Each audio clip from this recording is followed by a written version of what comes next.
एक बार भगवान विष्णु बैकुंठ लोक में लक्ष्मी जी के साथ विराजमान थे। उसी समय ऊंचे सिरवा नामक अश्व पर सवार होकर रेवंत का आगमन हुआ। ऊंचे सिरवा अश्व सभी लक्षणों से युक्त, देखने में अत्यंत सुंदर था। उसकी सुंदरता की तुलना किसी अन्य अश्व से नहीं की जा सकती थी। अतः लक्ष्मी जी उस अश्व के सौंदर्य को एकटल देखती रही। जब भगवान विष्णु ने लक्ष्मी जी को मंत्रमुग्ध होकर अश्व को देखते हुए पाया तो उन्होंने उनका ध्यान अश्व की ओर से हटाना चाहा, लेकिन लक्ष्मी जी देखने में तल्लीन रहीं।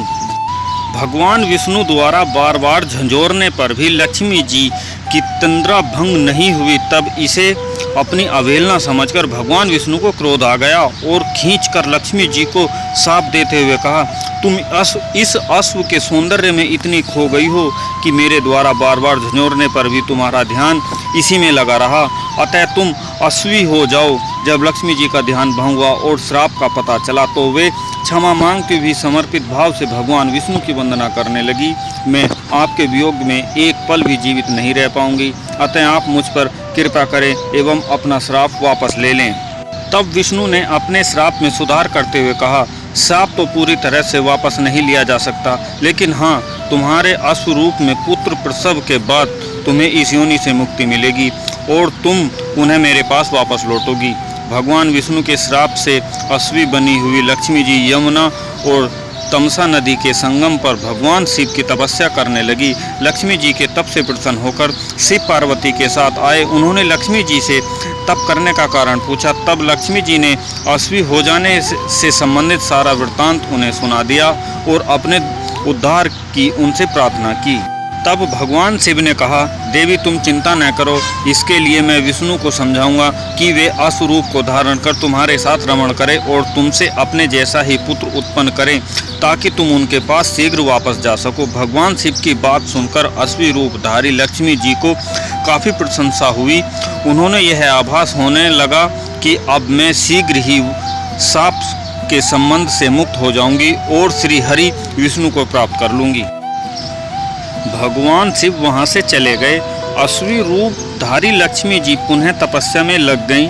काफ़ी समय बीत गया, लेकिन भगवान विष्णु उनके समीप नहीं आए। तब उन्होंने भगवान शिव का पुनः स्मरण किया। भगवान शिव प्रकट हुए। उन्होंने लक्ष्मी जी की संतुष्ट करते हुए कहा, देवी धैर्य धारण करो, धैर्य का फल मीठा होता है। विष्णु अश्व रूप में तुम्हारे समीप अवश्य आएंगे। इतना कहकर भगवान शिव अंतर्ध्यान हो गए। कैलाश पहुंचकर भगवान शिव विचार करने लगे कि विष्णु को कैसे अश्व बनाकर लक्ष्मी जी के पास भेजा जाए। अतः उन्होंने अपने एक गण चित्ररूप को दूत बनाकर विष्णु के पास भेजा। चित्ररूप भगवान विष्णु के लोक में पहुँचे। भगवान शिव का दूत आया है यह जानकर भगवान विष्णु ने दूत से सारा समाचार कहने को कहा। दूत ने भगवान शिव की सारी बातें उन्हें कह सुनाई।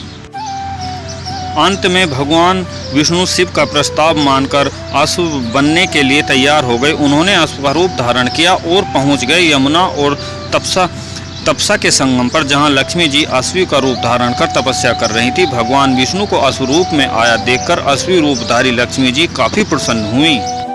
दोनों एक साथ विचरण एवं भ्रमण करने लगे। कुछ ही समय पश्चात अश्वी रूपधारी लक्ष्मी जी गर्भवती हो गईं। यथा समय अश्वी के गर्भ से एक सुंदर बालक का जन्म हुआ। तत्पश्चात लक्ष्मी जी बैकुंठ लोक श्री हरि विष्णु के पास चली गईं।